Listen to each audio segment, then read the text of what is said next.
Hello विद्यार्थी मित्रों, online education में आप सर्वનું स्वागत है।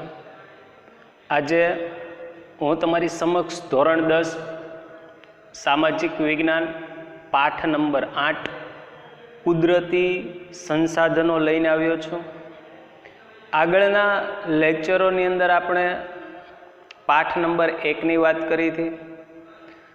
ત્યારબાદ પાઠ નંબર 1 પછી તમારા અભ્યાસક્રમની અંદર પાઠ નંબર 8 છે, જેનો આજે આપણે અભ્યાસ કરવાનો છે। પાઠ નંબર 8 નું નામ કુદરતી સંસાધન। તો પહેલો જ પ્રશ્ન દરેક વિદ્યાર્થીઓને થતો હોય કે સંસાધન એટલે શું? કુદરતી તો આપણને ખ્યાલ આવી જાય, કુદરતી શબ્દ, પરંતુ સંસાધનનો પ્રશ્ન થતો હોય। આમ જોઈએ તો સંસાધનો બે પ્રકારના હોય છે મિત્રો। એક કુદરતી સંસાધન, જેના સંદર્ભમાં તો આપણે વાત કરવાની છે, અને બીજું માનવ સર્જિત। પરંતુ મનની અંદર બીજો પ્રશ્ન પણ થતો હોય કે સંસાધન એટલે શું, અથવા સંસાધન કોને કહેવાય, આવો પ્રશ્ન થતો હોય। તો અહીંયા આપણે સમજૂતીની અંદર આવરી જ લીધેલું છે, પરંતુ શરૂઆતમાં જ તમારો એ શબ્દ ક્લિયર થઈ જાય એ માટે ટૂંકમાં કહી દો કે સંસાધન એને કહેવાય કે જે માનવીના ઉપયોગમાં આવે। તો હવે તમે કલ્પના કરો, આપણી ઉપયોગમાં કેટલી બધી વસ્તુઓ આવે છે, તો એને આપણે સંસાધન કહી શકીએ। કાપા કાર્ય જોઈ અને તમને ડરી નથી જવાનું, પરંતુ મારી સાથે તમે એક પછી એક ટોપિક સમજતા જશો એટલે તમારા દરેક મુદ્દા ક્લિયર થઈ જશે। અને આ જ મુજબ તમારું બોર્ડની અંદર લખાણ હશે, બોર્ડની પરીક્ષાની અંદર આ જ મુજબ તમારું લખાણ હશે, એટલે તમારું પેપરની અંદર તમે ધારો એવા માર્ક્સ લઈ આવશો। શું કહે છે શરૂઆતની અંદર? પ્રસ્તાવનાની અંદર ઘણા બધા મુદ્દાઓ એવા છે કે તમને સંસાધન બાબતે ઘણી બધી ક્લિયરિટી થઈ જાય।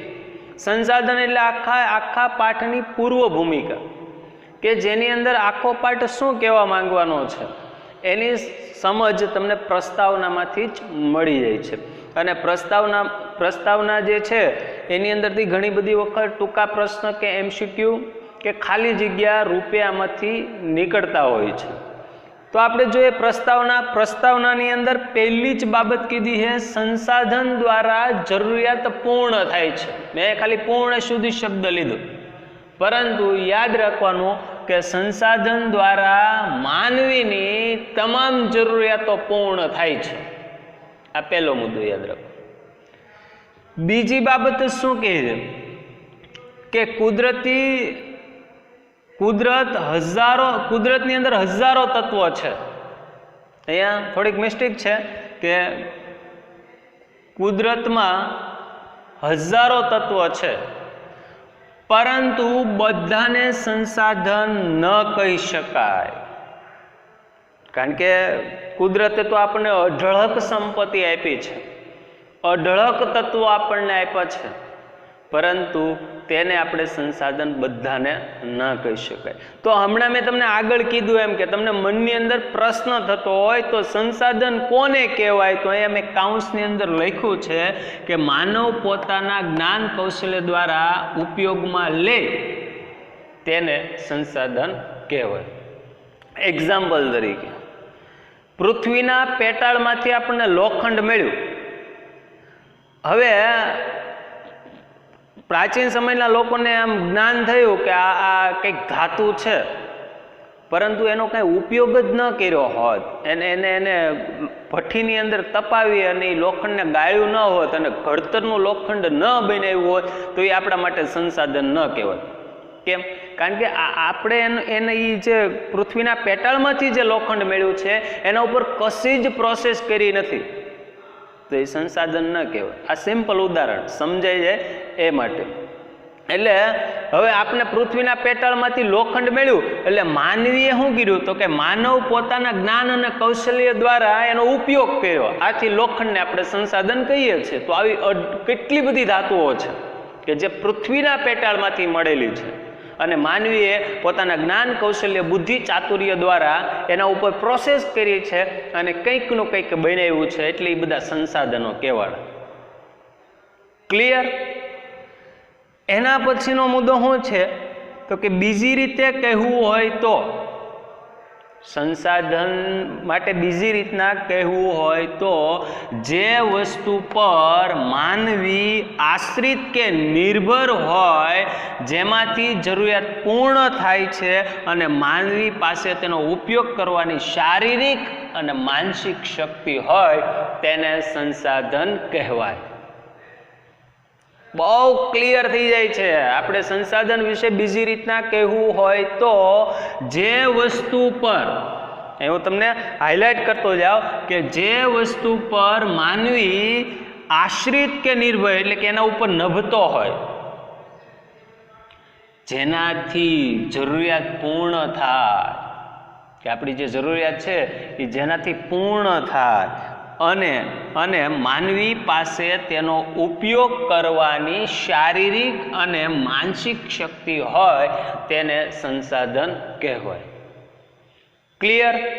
એના પછીનો મુદ્દો શું કહે છે? આમ માનવીની જરૂરિયાત માટે ઉપયોગમાં લેવાય તેને સંસાધન કહેવાય. એટલે કયો શબ્દ યાદ રાખવાનો? જરૂરિયાત અને ઉપયોગ. ક્લિયર થઈ ગયું કે સંસાધન કોને કહેવાય? કે માનવીની જરૂરિયાત માટે ઉપયોગમાં લેવાય તેને શું કહેવાય? સંસાધન. યાદ રાખજો મિત્રો કે જે કુદરતી તત્વ આપણા ઉપયોગમાં જ નથી આવતું એને આપણે સંસાધન કહી શકતા નથી, પરંતુ કુદરત દ્વારા મળેલા તત્વોમાંથી જે તત્વો આપણને ઉપયોગમાં આવે છે તેને આપણે સંસાધન કહીએ છીએ. એના પછીનો મુદ્દો શું કહે છે? પ્રાચીન સમયમાં જમીનમાં દટાયેલા ખનિજોની જાણકારી ન હતી માનવીને. પ્રાચીન સમયની અંદર પૃથ્વીના પેટાળમાં ઘણા બધા દટાયેલા ખનિજો હતા, પરંતુ માનવીને તેની જાણકારી નહોતી, અને કદાચ અજાણતા કોઈ વસ્તુ માનવીને મળી જતી તો એનો ઉપયોગ માનવી નહોતા જાણતા, એટલે સંસાધન નહોતું કહેવાતું. ત્યારે તે સંસાધન ન હતા. જો શું કે પ્રાચીન સમયમાં જમીનમાં દટાયેલા ખનિજોની જાણકારી ન હતી, એટલે કે પ્રાચીન સમયના લોકોને જમીનની અંદર દટાયેલી જે વસ્તુઓ છે, જે ખનિજો છે, જે તત્વો છે એની જાણકારી ન હતી. ત્યારે તે એટલે ક્યારે? તો કે પ્રાચીન સમયમાં એ સંસાધન ન હતા, પરંતુ વર્તમાનમાં તે બધા જ સંસાધન છે. એક્ઝામ્પલ તરીકે મેં હમણાં આગળ આપ્યું તે લોખંડ, એવી કેટલી બધી ધાતુઓ છે, તે બધી જ આગળ તમારે ભણવામાં આવશે. એક જમીન કે જેની અંદર વાવેતર કરતા, એટલે એ માનવી માટે સંસાધન હતું, પણ વિવિધ પ્રકારની ધાતુ. કારણ કે પ્રાચીન સમયની અંદર આપણે આગળના પાઠની અંદર પણ આપણે સંસ્કૃતિ વિશે ભણ્યા તો કે પ્રાચીન સમયની અંદર માનવી ધાતુના બનાવેલા વાસણો નહીં પણ માટીમાંથી બનાવેલા વાસણનો ઉપયોગ કરતો. તો આજે તો તમે જો તાંબુ, સ્ટીલ, વિવિધ પ્રકારની કેટલી બધી ખનિજો છે એ આપણે વર્તમાનમાં ઉપયોગમાં લઈએ છીએ, એટલે વર્તમાનમાં આપણા માટે સંસાધન છે, પરંતુ પ્રાચીન સમયમાં એ ધાતુનો ઉપયોગ નહોતો થતો, એટલે સંસાધનો નહોતા. ક્લિયર? એના પછીનો પોઈન્ટ શું કહે છે?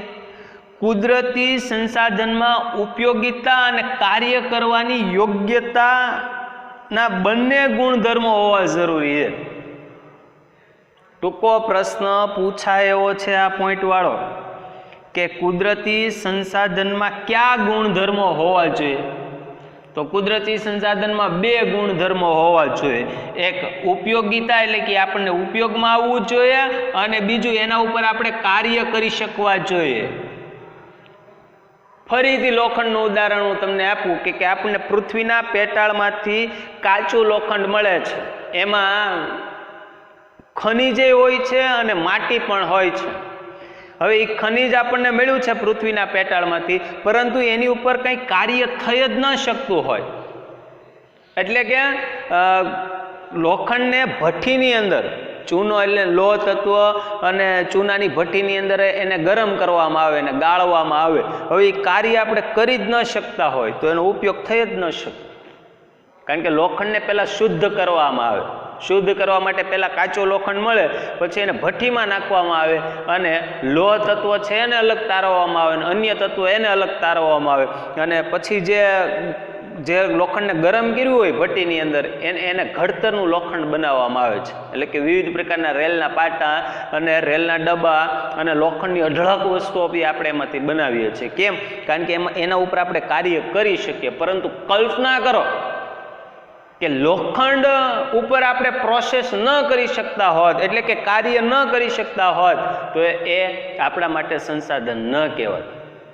એટલે જે સંસાધન આપણને મળે ને એના બે ગુણધર્મ હોવા જોઈએ. એક, એ આપણને ઉપયોગમાં આવવું જોઈએ અને બીજું, એના ઉપર આપણે કાર્ય કરી શકતા હોવા જોઈએ.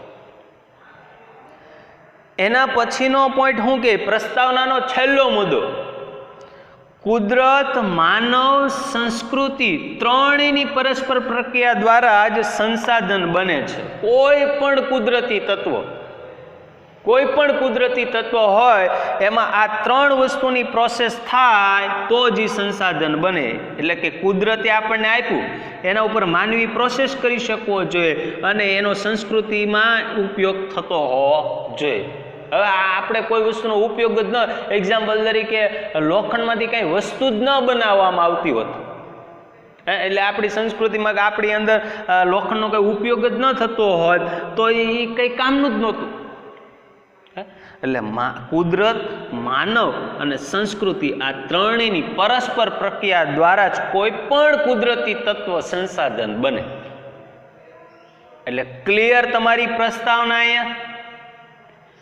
ત્યારબાદ જે પોઈન્ટ આવે તે પણ મહત્વનો પોઈન્ટ આવે છે કે સંસાધનોનો ઉપયોગ. તો સંસાધનનો ઉપયોગ ત્રણ રીતના થાય છે. અહીંયા તમને પહેલા શરૂઆતમાં જ કહી દો એટલે તમારા મગજની અંદર એક કન્સેપ્ટ તો ક્લિયર થઈ જાય કે સંસાધનો છે એનો ઉપયોગ ત્રણ રીતના થાય. પહેલું જો અહીંયા શું કીધું, સંસાધન ખોરાક તરીકે. બીજું શું કીધું તો કે સંસાધન કાચા માલના સ્ત્રોત તરીકે, એટલે કે કાચા માલનો સ્ત્રોત. અને ત્રીજું શું કીધું તો કે સંસાધનો શક્તિ સંસાધનો તરીકે. એટલે તમારે હાવ સિમ્પલ યાદ રાખવું હોય તો ખોરાક તરીકે, કાચા માલના સ્ત્રોત તરીકે અને શક્તિ સંસાધન તરીકે. આ સંસાધનના ત્રણ મુખ્ય ઉપયોગ છે. તો શું કે આપણે જોઈએ સંસાધનોનો ઉપયોગ, તો કે સંસાધનો વિવિધ રીતે આપણને ઉપયોગી છે. વિદ્યાર્થી મિત્રો, કલ્પના કરો તમે કે સંસાધનો વગર આપણું જીવન શક્ય છે ખરું? પોસિબલ જ નથી. આજે વર્તમાન સમયની અંદર જે કંઈ આ ટેકનોલોજીનો વિકાસ થાય એ સંસાધનોને આભારી છે. એમાં ખાસ કરીને કુદરતી સંસાધનો. કુદરતી સંસાધનોની અંદર આ બધા ઝરણા, નદી, તળાવ, જંગલો, જંગલમાંથી વિવિધ જે પેદાશો મળે છે, પર્વતો, એમાંથી પૃથ્વીના પેટાળ મળતી વિવિધ પ્રકારની ખનિજો. એટલે સંસાધનો વિવિધ રીતે આપણને ઉપયોગી છે દરેક ક્ષેત્રમાં. આર્થિક, સામાજિક, રાજકીય, ધાર્મિક, કોઈ પણ ક્ષેત્ર તમે લઈ લો ને એમાં ખાસ કરીને સૌથી વધારે આપણે સંસાધનનો ઉપયોગ કરતા હોય તો ઉદ્યોગની અંદર. આપણા ઘરની અંદર તમે કલ્પના કરજો કે ઘરની અંદર તમે ખાલી નજર કરજો, કેટલી બધી વસ્તુઓ છે કે જે ઉદ્યોગ મારફતે બનેલી છે. તો એ ઉદ્યોગની અંદર એ વસ્તુ ક્યારે બની? જ્યારે કાચો માલ હતો. એ કોણે આપ્યો હતો? તો કે કુદરતે આપ્યો હતો. એટલે સંસાધનો વિવિધ રીતે ઉપયોગી છે. માનવ જીવનના દરેક તબક્કે સંસાધનો ઉપયોગી છે, ડગલે અને પગલે. એક્ઝામ્પલ તરીકે તમે જે બેન્ચીસ ઉપર બેસો છો એ પણ શું છે?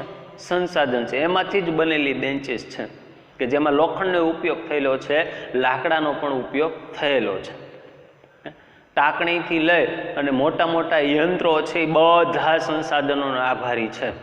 એટલે આપણે ડગલે ને પગલે, એટલે કે માનવ જીવનના દરેક તબક્કે આપણને સંસાધનો ઉપયોગી નીવડે છે. અને ત્રીજો પોઈન્ટ શું કે ખેતીથી ઉદ્યોગ સુધીની પ્રવૃત્તિમાં સંસાધનો ઉપયોગી છે. કારણ કે ખેતીની અંદર પણ આપણે એક્ઝામ્પલ તરીકે હળ ચલાવો છો કે ટ્રેક્ટર ચલાવો છો કે અન્ય કોઈ ઓજારનો તમે ઉપયોગ કરો તો એમાંથી બનેલું સંસાધનમાંથી. એટલે ખેતીથી ઉદ્યોગ સુધીની પ્રવૃત્તિમાં સંસાધનોનો ઉપયોગ છે.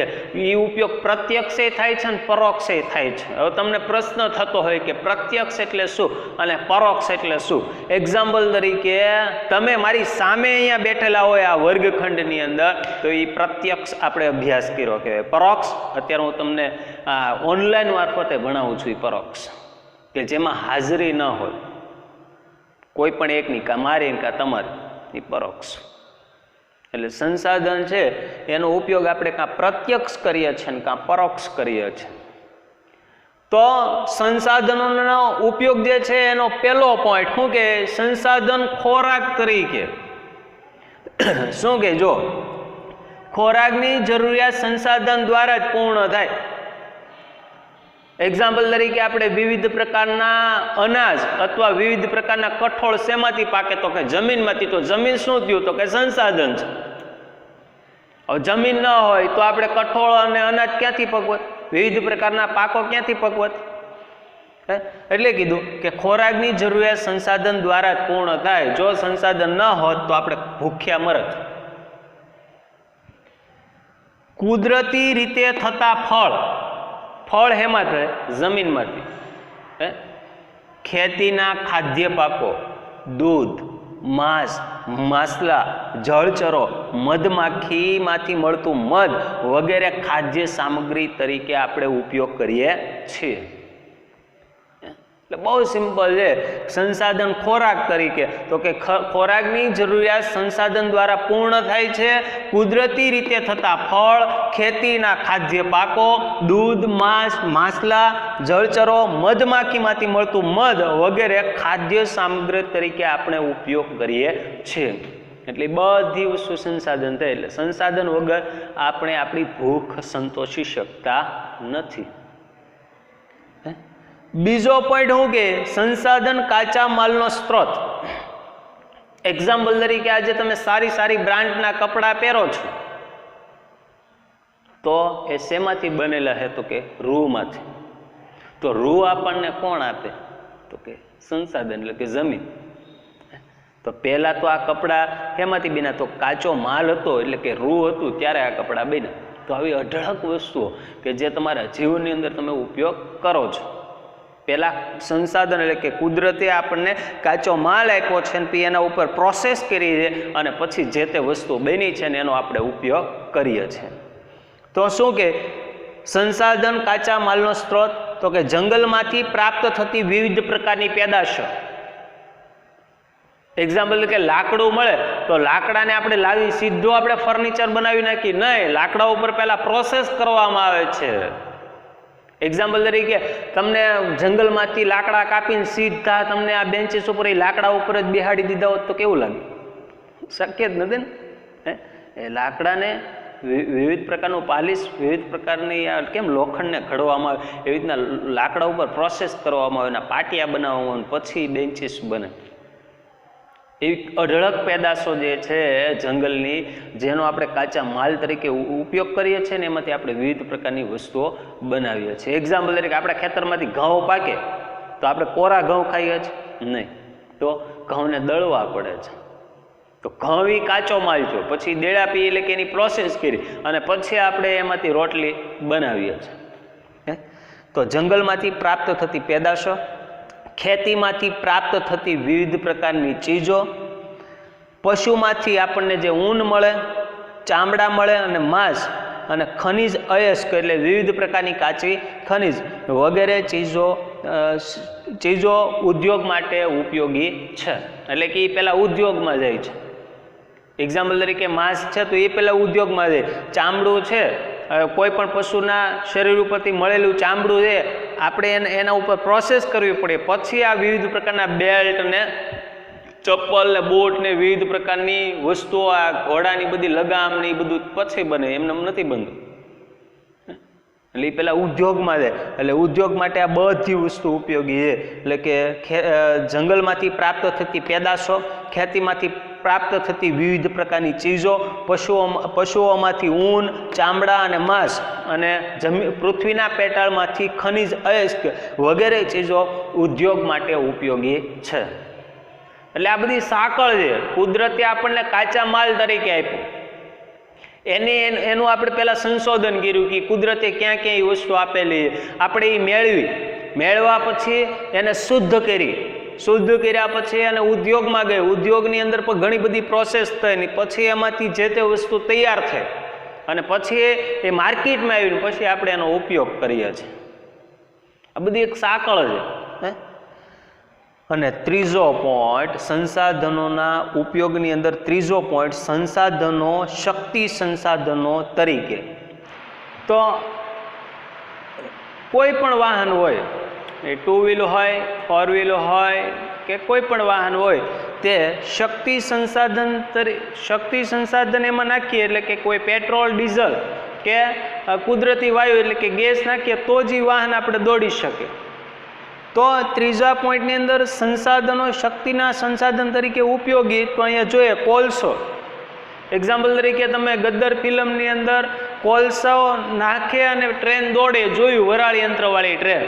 કોલસો, પેટ્રોલિયમ, કુદરતી વાયુઓનો ઈંધણ તરીકે ઉપયોગ થઈ રહ્યો છે, પુષ્કળ ઉપયોગ. આજે ઘરે ઘરે તો કે ભાઈ ગેસનો ઉપયોગ થાય છે. આ નવા સંસાધનો કયા? તો કે સૂર્યપ્રકાશ, પવન, સમુદ્ર મોજા, ભરતી ઓટ, જળ ધોધ વગેરે દ્વારા ઉર્જા આપણે પ્રાપ્ત કરી શકીએ છીએ. કારણ કે આજે ઉર્જાની અછત વર્તાઈ રહી છે, કારણ કે આ બધા પૃથ્વીના પેટાળમાંથી મળતા ખનિજો છે, કોલસો ને પેટ્રોલિયમ ને કુદરતી વાયુ, એ અખૂટ નથી, ખૂટી જાય એવા છે, પુનઃ પ્રાપ્ત નથી. એક વખત મેળ્યા પછી એનો ઉપયોગ થાય અને એ આપણે જેમ ફાવે એમ ઉપયોગ કરીએ, એટલે કે વધુ પડતું વેડફીએ તો એ ફરીથી મળવાના નથી. એટલે અત્યારે વૈજ્ઞાનિકો એટલે કે સંશોધનકોએ નવા સંસાધનો તરફ નજર દોડાવી, એટલે કે સૂર્યપ્રકાશ, પવન, સમુદ્ર મોજા, ભરતી મોજા અને જળધોધ, કે જેમાંથી આપણે ઉર્જા પ્રાપ્ત કરી અને આપણે આપણી રોજિંદી જે ઉર્જાનો ઉપયોગ કરીએ એમાંથી આ ઉર્જા આપણે પ્રાપ્ત કરીએ છીએ. તો આ 3 પોઈન્ટની વાત થઈ. સંસાધન ખોરાક તરીકે, સંસાધન કાચા માલનો સ્ત્રોત તરીકે અને સંસાધનો શક્તિ સંસાધન તરીકે. એનું મેં તમને હમણાં આગળ ઉદાહરણ આપ્યું તેમ કે 2 વ્હીલ છે, આપણે ચલાવીએ, એમાં પેટ્રોલ નાખીએ તો જ એ 2 વ્હીલ દોડે. તો પેટ્રોલ શું થયું? તો કે સંસાધન થયું. તો કોઈ પણ વાહનની અંદર જે તે ખનિજનો ઉપયોગ થાય એ ખનિજ એટલે એ શક્તિનું સંસાધન, તો જ આપણે વાહન દોડાવી શકીએ. એટલે 2 માર્ક્સની અંદર આ પ્રશ્ન પૂછાયો છે. વ્યવસ્થિત મુદ્દાસર તમને સમજૂતી આપેલી છે. એક વખત તમે રીડ કરશો એટલે તમને ક્લિયર થઈ જશે. પરંતુ મગજની અંદર એક વસ્તુ તો તમારી ક્લિયર થઈ જવી જોઈએ કે સંસાધન કોને કહેવાય. આપણે કુદરતી સંસાધનોના સંદર્ભમાં આપણે વાત કરી અને મોસ્ટ ઇમ્પોર્ટન્ટ પાર્ટ પણ છે અને સહેલો પાર્ટ પણ છે. આગળનો જે પોઈન્ટ છે એ નેક્સ્ટ લેક્ચરની અંદર આપણે જોઈશું. ત્યાં સુધી જય ભારત, જય હિન્દ.